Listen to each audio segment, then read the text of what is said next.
seperti saya, yaitu jaket kuning. Ya, jaket kuning meresahkan.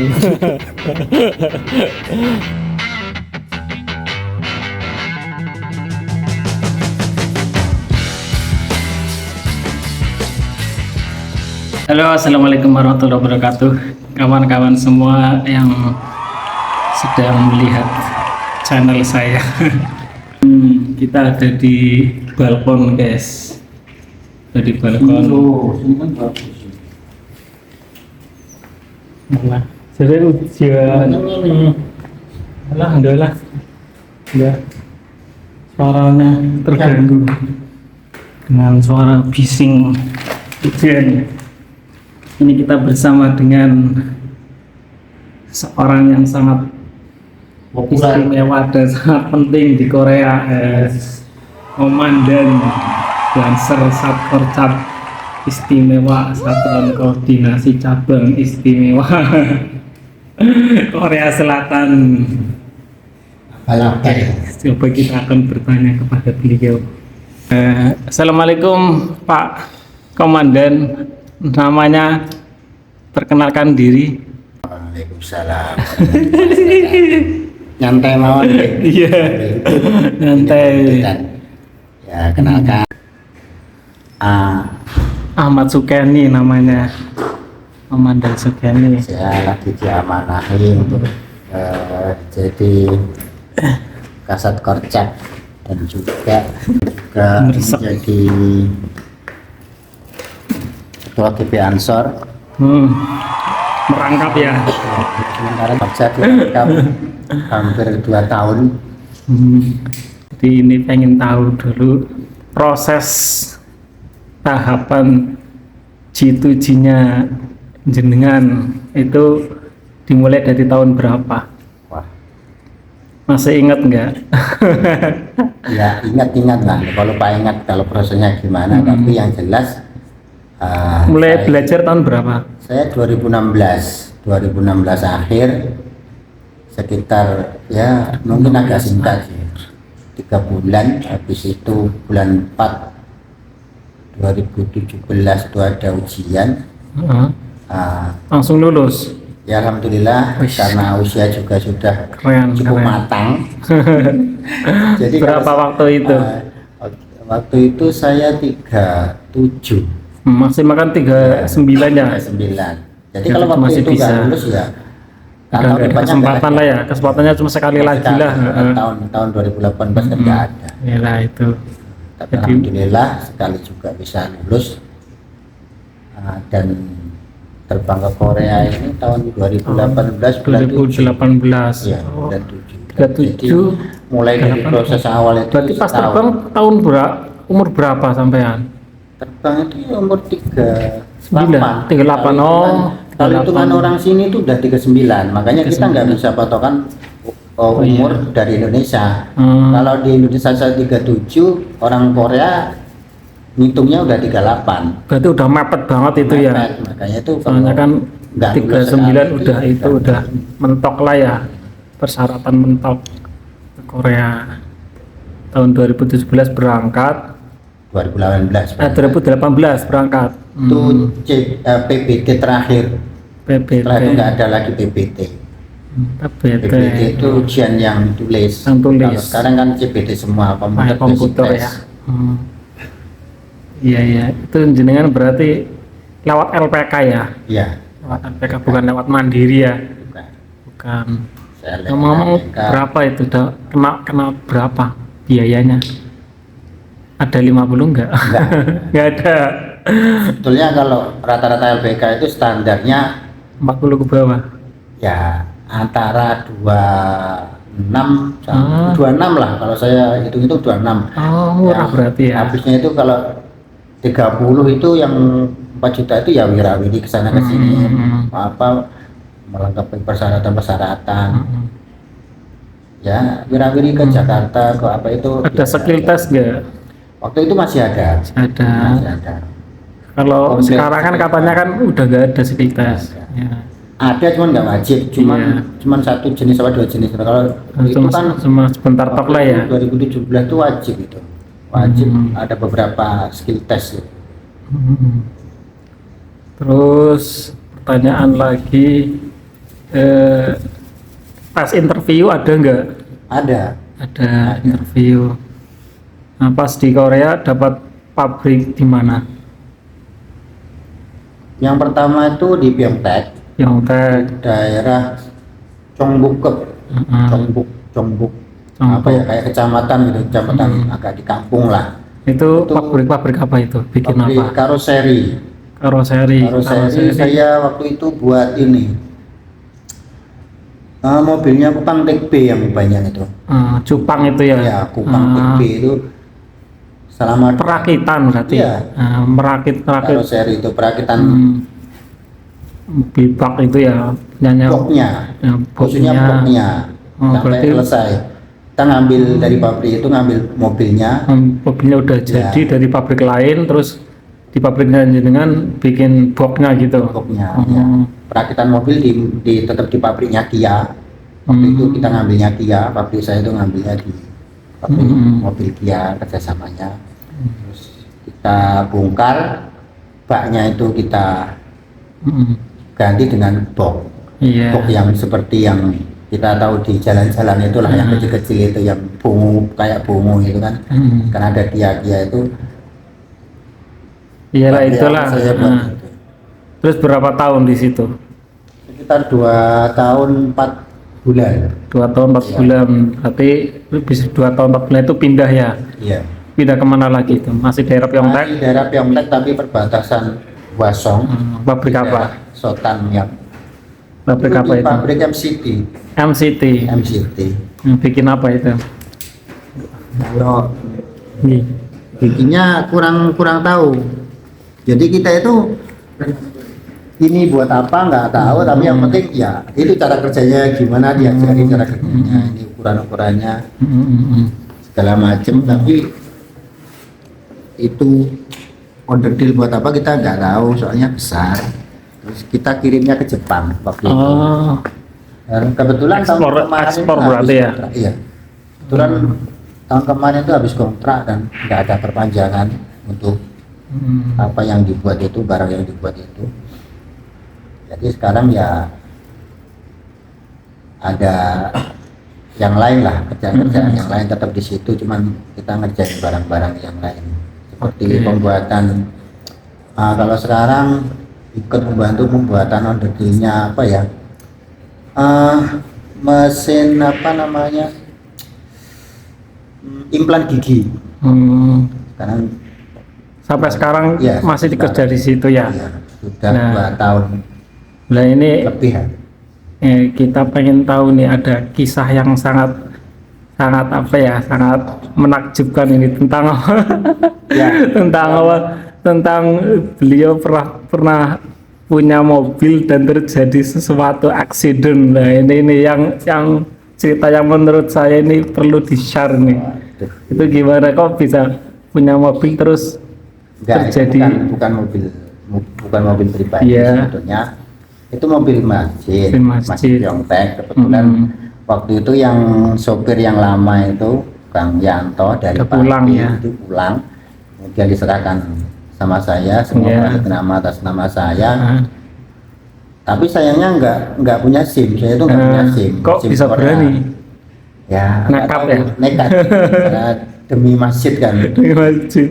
Waktu itu kan cuma mikirnya kalau nggak ada kan masjid, ada kegiatan ke sana kemari kan juga kasihan jamaah, nggak ada kendaraan. Ya, nekat. Awalnya sih aman-aman aja. Saya pegang 2 tahun itu baru kena tilang di jalan. Pertama tilang di jalan. Itu tilang di jalan itu masalah sama polisi berarti ya. Proses kita tetap BAP di Gyeongchalso namanya. Gyeongchalso itu ya. Itu gimana, kan sampean nggak punya SIM, nggak punya lisensi untuk sopir, itu gimana? Ya tetap di BAP itu tetap ditanyain kenapa kok berani gini ya. Kalau kita jawabnya yang nggak tahu ya nggak tahu, yang kita tahu kenapa kok berani bawa, kamu nggak punya SIM, nggak tahu aturannya gini gitu aja udah. Kita disediakan tongyok namanya, penerjemah kalau kita kurang paham. Soalnya kalau bahasa-bahasa yang detail ini kan juga susah. Iya benar. Nggak berapa paham. Yang jelas kena denda lah. Kena denda itu sebesar 700.000. Cuma 700.000 Iya, won ya. 700.000 won. 700.000 won. Tapi kita punya catatan di imigrasi. Oh, Iya. kayak catatan hitam gitu. Ya. Blacklist gitu ya? Iya. Bukan blacklist. Bukan blacklist. Kalau yang pelanggaran pertama itu nggak blacklist. Oh. Cuman tetap kalau dalam jangka waktu 1 tahun itu kita melakukan kesalahan yang sama, itu dendanya kan lebih tinggi. Dan itu nggak bisa gitu. disambung. Tapi nggak masalah untuk visa ya. Kalau kita mau kesini lagi nggak? Kalau Nggak masalah. untuk kesini lagi mudah-mudahan nggak ada masalah. Saya secara pastinya juga belum tahu. Nggak tahu ya. Tapi kalau untuk nyambung yang di sini, yang setahun 10 bulan itu, saya juga cuman bisa nyambung 1 tahun. 1 tahun yang pertama. Jadi nanti habis yang 10 bulan, 1 tahun itu yang 10 bulan itu nyambung lagi. Kebetulan ini bulan depan ini mau nyambung lagi yang 10 bulan. Karena yang setelah habis kontrak yang pertama 3 tahun itu dapat apa itu namanya? Visa ini Corona. Dapat diskon, dapat bonusan 1 Berarti tahun. intinya kemarin ada masalah tilangan itu nggak masalah ya? Nggak masalah untuk visanya ya? nyambung visa, tapi kalau untuk dari Indonesia ke sini nanti re-entry atau gimana saya belum tahu. bisa menjelaskan. Oh, gitu. Karena saya juga belum cari informasi yang pasti. Cuman kalau kata teman-teman itu ada yang bisa, ada yang enggak. Mudah-mudahan bisa lah. Mudah-mudahan tidak ada masalah. Karena masih pelanggaran yang pertama. Iya. Kecuali pelanggaran yang kedua itu memang nggak bisa. Kemarin yang pas saya ketangkep yang pertama itu yang calkuannya polisinya juga ngomong kalau Karena nggak masalah gitu. kokcong nggak jiwa kayak gitu kan, ngomong jangan, nggak usah khawatir sama apa gitu kan, ini bisa disambung. Cuman nanti kalau pelanggar yang kedua lebih berat tuh bisa masuk penjara. Kalau denda itu nggak dibayar, kita akan diciduk ke pabrik, di penjara, disuruh kerja sosial. Kerja sosial selama Tanpa bayaran gitu maksudnya? tanpa bayaran, ya bukan tanpa bayaran, mengganti uang 700 itu dendanya. Oh, berarti gajinya nanti untuk yang denda 700 itu kita ganti selama 7 hari. Oh gitu. Artinya kita 1 hari itu sebenarnya digaji 100 untuk kerja sosial itu. Tapi dalam bentuk apa ini penggantian denda yang enggak kita bayar. Tapi itu resikonya lebih besar. Karena kita kayak nggak mentaati undang-undang yang ada di Korea gitu. Jadi untuk teman-teman kalau nggak punya SIM ya hati-hatilah kalau memang mau masih ingin bawa mobil, hati-hati. Cuman kalau bisa diusahakan ada SIM. Itu salahnya jenengan nerobos lampu merah atau gimana pas waktu itu? Kalau waktu ketangkepnya itu saya kurang paham karena ngomongnya juga bahasa Korea saya juga kurang bagus. Ya kan di suratnya kan ada kan? Saya nggak nyampat menerjemah itu. Nggak sempat, pokoknya ya suruh ke yang Calso, BAP, ya udah datang nanti ditanya ini itu, habis itu nanti tunggu telepon dari kepolisian, habis itu nanti tunggu datang surat dari kepolisian mengajukan banding apa enggak gitu. Kalau enggak ya udah itu akan datang. Tapi yang pertama berarti udah clear ya? Udah clear. Oke. Terus yang kedua katanya ini nih yang lebih ini. Yang kedua ini sebenarnya nggak boleh diceritakan. Iya. Tapi ini buat pelajaran ini bagus ini, sumpah ini. Iya.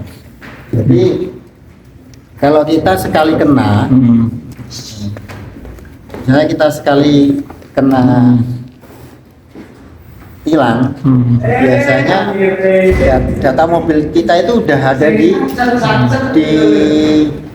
apa namanya, di komputernya polisi itu. Jadi kalau pas kita lewat ketemu mobil polisi yang masang sensor plat nomor, itu akan keluar data kita. Jadi pasti langsung akan diberhentikan, pasti langsung akan langsung dikejar. Nah itu yang kedua itu ketangkap seperti itu di tempat yang sama, Di tempat yang di sama. tempat yang sama. Jadi memang kayak udah langganan di gitu. Kan banyak di Korea ini semua kan banyak kamera di jalan. Jadi yang kedua itu dikejar sampai tiga mobil polisi itu ngejar itu kayak perampok gitu. Ngeri ya. Saya bukan lari, cuma saya masuk gang karena udah dekat dengan parkiran tempat saya biasa parkir. Udah dihadang dari depan itu. Dari depan dua, dari depan satu, dari belakang dua. Wah, Mobil polisi. itu karena udah taksi lah ibarat lah ya. Iya. Udah Tapi masuk. orang sini sih nggak terlalu kepo, jadi juga paling lihat dari jalan habis itu ya udah urusan polisi ya polisi. Tapi yang kedua itu saya atasnamakan teman. Kalau atas nama saya dendanya itu sekitar 3 juta. Jadi kan ya daripada seperti itu ya mau nggak mau saya tarik teman saya tuh untuk menggantikan saya di tempat. Itu kenanya berapa? Ya 700 lagi. 700. Kenanya 700 lagi karena nama lain yang bawa orang lain atas nama orang lain. Kalau atas nama saya Yang sendiri, pertama 700, Iya. terus yang kedua juga 700 lagi. 700 itu atas nama orang lain. Atas nama orang Kalau atas lain. nama saya sendiri Itu jenengan mungkin 3 jutaan lah. Sore kan sas. Jadi ya itu makanya kalau mobil itu udah kena sekali terus kita nggak punya SIM, udah mendingan dijual atau di apalah. Iya. iya. Press atau gimana nanti tukar yang baru, cari yang lain gitu. Kalau nggak bahaya. Soalnya kalau udah masuk data terpusat di sini itu udah gampang sekali ditangkap itu di jalanan itu. Bawanya pun jadi nggak nyaman. Makanya saya sekarang juga udah Malas lah. bawa lagi selama belum punya SIM. Oke, thank you, makasih Kang Komandan. Ini beliau Komandan Satkorcap dan Ketua Ansor Korea Selatan. Pelanggaran acara terpaksa bawa mobil tanpa Iya. SIM.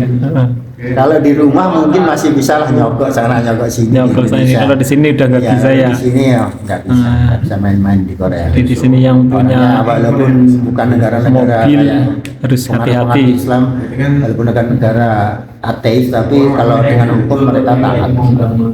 Itu aja. Kalau mau, yang penting kalau mau bawa mobil punya SIM di sini aman. Kalau dari segi mobil itu saya punya lengkap, baik dari STNK, dari asuransi semua lengkap. Cuma saya memang nggak punya SIM. Terus kalau suruh buat itu malas ujiannya.